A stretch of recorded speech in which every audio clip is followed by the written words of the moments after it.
Hello, I'm Alisa from School of Liberal Arts, Sukhothai Thammathirat Open University. And I'm Jay. Welcome to Culture Me, where we talk about cultural issues and differences. If you have any questions or comments, please email us at stoucultureme@gmail.com, or you can find us on Facebook at Facebook.com/stoucultureme. And don't forget to like us. สวัสดีค่ะวันนี้ก็เป็นรายการที่11นะคะสำหรับรายการ Culture Me นะคะวันนี้เราจะพูดถึง British and American differences นะคะซึ่งถ้าท่านที่สนใจจะแลกเปลี่ยนความคิดเห็นหรือเสนอแนะก็สามารถอีเมลแล้วก็เข้าไปที่ Facebook ของเราได้นะคะอาจารย์ so you are American and we have lots of British friends. What are the differences that you see? Maybe we start from the very, very important thing about eating. Yeah, there are so many differences. You know, a lot of people think, oh, well, both countries speak English, so everything's the same. Yes, it's not even the same English. Same words mean different things. And yes, and to start out talking about eating, we even eat differently. All right. In England, using a knife and fork, a British person holds the fork in the left hand all through dinner, and doesn't put it down, and holds the knife in the right hand and keeps it in the right hand. Doesn't put it down. No matter what, if you are right-handed or left-handed, you always usually. I mean the British. Usually, even if someone is left-handed, they still eat that way. That's how they eat. And the fork is what we call upside down. They hold the fork upside down. And so when they cut a piece of meat, they cut one piece with their knife in the right hand, and then they pick up the meat with the fork in their left hand, put it in their mouth, and they keep holding the knife. The knife they keep like holding that. the knife. In the U.S., to cut a piece of meat, yes, your fork is in the left hand, your knife is in the right hand. That part's the same, but the fork is not upside down; it's curved up. And you cut the one piece of meat, then you put your knife. You rest it on your plate. Actually, you don't put it directly on the table. Not the tip. You can put the base on the table, but the tip you rest on the plate, and then you take the fork from your left hand, put it in your right hand, pick up the meat, eat it. Yeah. And you can also rest your fork on your plate, on the edge. But yeah, we always put our knife down and switch hands, so it's completely different. Yeah, very, very different. When I was in the UK, I tried to eat the peas with my forks in my left hand. That's impossible. That's impossible. They can do that.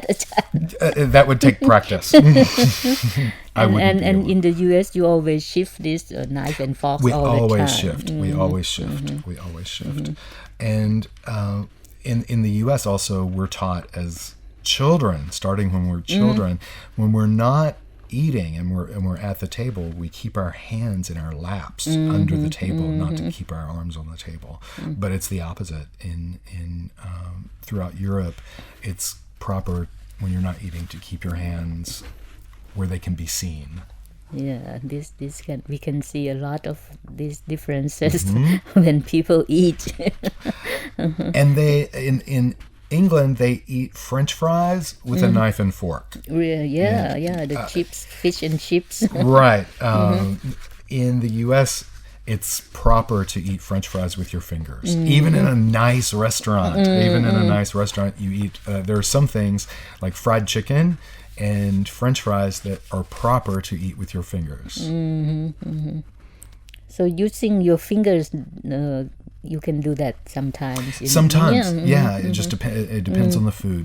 But French fries and fried chicken, definitely, that's the way you're supposed to eat them. And it looks, to an American, anyone using a knife and fork with fried chicken or French fries, it looks so strange. It's like, what are you doing? What about coffee, Ajahn? How do you take your coffee? Well, first of all, Americans do not Black, of course. Black, of course, yes. But Americans do not like instant coffee. The kind where all you do is add hot water and stir it. No. Americans think that's toxic. We do. I personally don't even like to smell it. It makes me feel sick. But British people like it. They like it. That's very common. It's very common. But it's not normal in the U.S. Most households in the U.S. have an actual coffee maker, and many people grind their own beans every morning. But we like the real stuff, the real coffee. What about tea, Ajahn? Do you American drink tea? We do, but differently. Hot tea is very, very, it's a staple. It's very common in England, and they have special times for tea, and they often drink it with milk and sugar. In the U.S., we usually, not always, we do drink hot tea, but usually never with milk. Never. And only a little bit of sugar, if at all.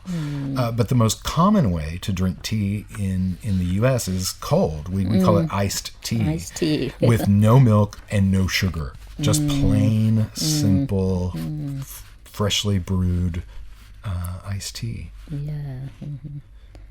And what about these American restaurants about eat, pay, and get out of here? That's the way it is. You don't linger or sad and chat. Not in the restaurant, no. Most dinners in restaurants are between 45 minutes and an hour. And after that, you're expected to leave. And in fact, after the waiter takes the plates, he might ask, would anyone like dessert? If people do not, he'll give you the check so that you can pay and go. And that's just common. And, if people want to hang out, then they move to, a bar or someone's house and continue, talking and having, hanging out. But they move to a location that's not a restaurant if they're not going to eat. But in England, it's normal to stay at a restaurant, 2, 3, 4 hours and to just hang out in between eating or hang out for a long time afterwards. America's very time is money, and so they want you to get out so they can seat someone else. And most restaurants, if you're finished and you're hanging out, they would probably ask you to leave. Not in a rude way, but it's like, it's a business. They need to make money. Do they charge you for sitting too long? I heard in some places they do charge for sitting and, consulting about your business. I've heard about that in coffee shops. In like a lot of the coffee shops, I've heard and read that some coffee shops are charging people for staying a long time. Yeah. Ajahn, concerning the restaurant, what about ice in one's drink, Ajahn? In the U.S., we love ice. We love. It's a cold country. Some places, but some places are hot. Even in the north, people have ice in their drinks. Even in winter, I mean, in people from the south, even more so. But lots and lots and lots of ice. And in England, if you do get ice, it'll be like 1 cube or maybe 2. Maybe none. I was there. Yeah, often none. I can't drink, the soda or this kind of fizzy drink without ice. There's very little I can drink without ice. I have an ice maker that in my freezer, and I still have to buy 6 to 10 bags of ice a week. I use a lot of ice. And about what about manners in general, Ajahn, to wrap up our sort of general ideas about American and British? Well, Americans are generally considered, very polite and talking to strangers and people. And Friendly. very friendly, very friendly. And so, you can be just waiting in a line at, a store, and an American would go, hi, and maybe start talking about the weather or something. Yeah. British people just don't do that. And it's not that they're rude, it's just that they're more reserved, and they don't really speak to strangers, while, Americans do. John, so that's what a cultured person should learn and should be aware of the differences, John. I think we should move to some of the words that British and American English are differences, John. Like nowadays it's November, like starting of the autumn or fall, John. Yeah, well, in British English they only use the word autumn. In American English, autumn is used, but it's kind of almost more formal. People in spoken English usually call it fall, but it's the same thing. It's the same thing. It's just the season that it depends where you are, of exactly what time it starts. But some places late September, some places it starts in October, before winter. And John, what if you are angry? How do you say that in American English? We say mad. Mad. We don't, in American English. Yes, exactly. In American English, we don't use the word angry. No, not at all. In written, but no one. Most people just say mad. Oh, I'm so mad. But it doesn't mean you are insane. No, but it does in British English. That's the problem. Yeah. In British English, mad means insane, crazy. And so, in British English, a person say, oh, he's mad. And it means he's crazy. In American English, that would mean he is angry, he's upset. John, what about this cookie? Cookie as the food, as some kind of sweet. In American English, what I call a cookie or a cracker, British call a biscuit. And we have biscuits, but they're not like a cookie. In American English, a biscuit is often a breakfast food, and it's like a big puffy piece of baked bread. And what about housing, John? How do you call the houses, like condominium in Thailand? We used to call condominium or condo. Condo is where, like, an individual, where you can buy the apartment. You can buy one apartment in a building. That's what makes it a condo or a condominium, is that it's owned by different people. In each unit is separately owned. An apartment is where it's owned by the whole building is owned by one company or one person, and you pay, everyone who lives there pays rent every month. And in American English, we either call it like an apartment house or an apartment building. In British English, they don't use the word apartment, they use the word flat. And for the building, they say a block of flats. But it only means just a building. In Thai, we use both. Okay. John, when you refer to people, like a man or a boy, you say like, this guy. Guy is the most common in American English. Guy is the most common way to refer to a man. In British English, they often use chap. Chap, C-H-A-P. John, I heard nowadays they have this word like this nerd, N-U-N-E-R-D, means somebody who's very crazy about studying. Yeah, nerd can be used in a good way or a bad way. It depends. It depends how you say it and how you're using it. But a nerd is usually somebody who studies a lot, is very intelligent, and maybe not into fashion, not into following trends. Yeah, but there are people, you can use it. I have friends who are like that, and they're like, yeah, I'm a nerd, so what? John, what about this geek? Geek is about the same as nerd. Again, it can be used in a bad way or a good way. But it's about the same. Okay, so we know how to refer to people, sort of informal way. Right. But I would be careful with those. Okay. Only you could only call someone that in a good way if it's a friend. Okay, if it's a friend. Yeah. And this chips and fries thing, Ajahn, we talk about this very often, isn't it? Yeah, in American English, it's French fries. Always French fries. Except if you're in a restaurant that serves British food and you order fish with French fries, they will actually call it fish and chips because that's a British Ajahn, dish. and what about this crisp? Oh, I have trouble saying this word. Crisp. It's really difficult for me to pronounce, and I'm American. Crisps. And it's And potato chips. in America we call it potato chips, but the British call them crisps, which I'm glad I'm American because I have so much trouble saying that word. Ajahn, and what about the drink? Your soda and your pop?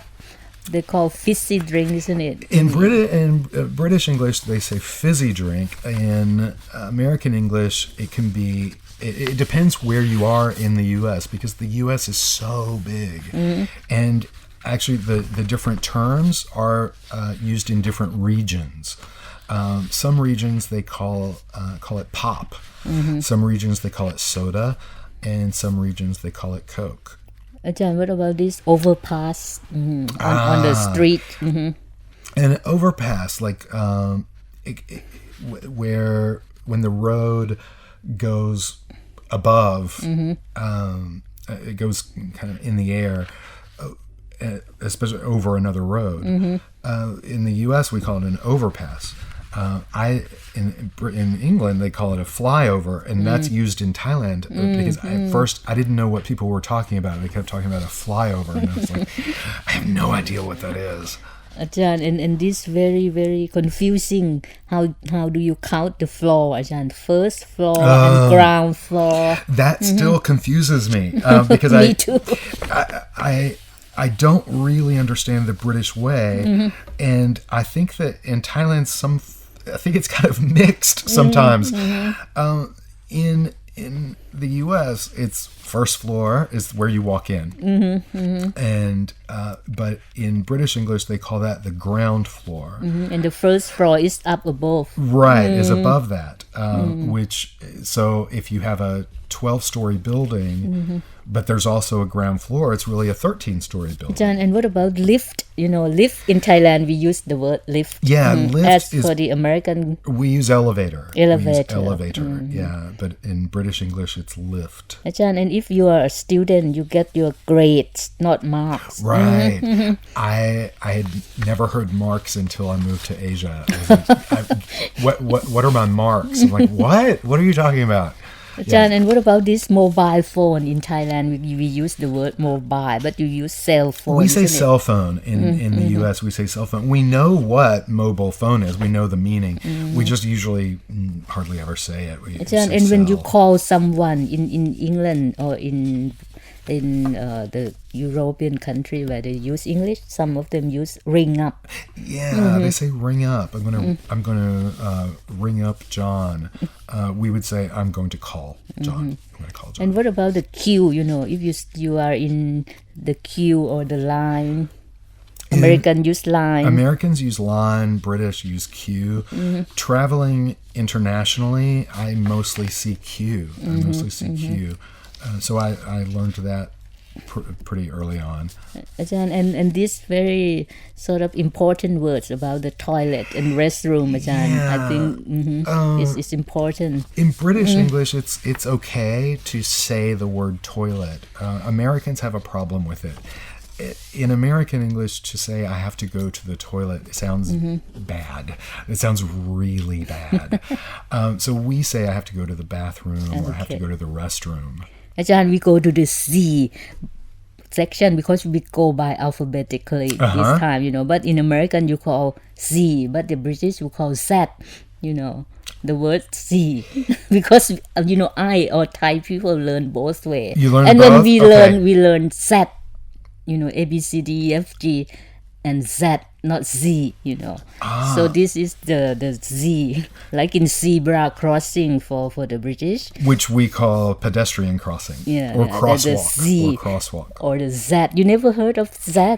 or you... The first time I heard Z was about 30 seconds ago. I didn't read that part. Okay, Ajahn, it seems we have learned a lot about differences in how to use the words in American and British English. Yeah, there are many more. So you just pick up many more. some funny things. Yeah, and there's a lot of information on the internet. But thank you all for joining us. And tune in next time.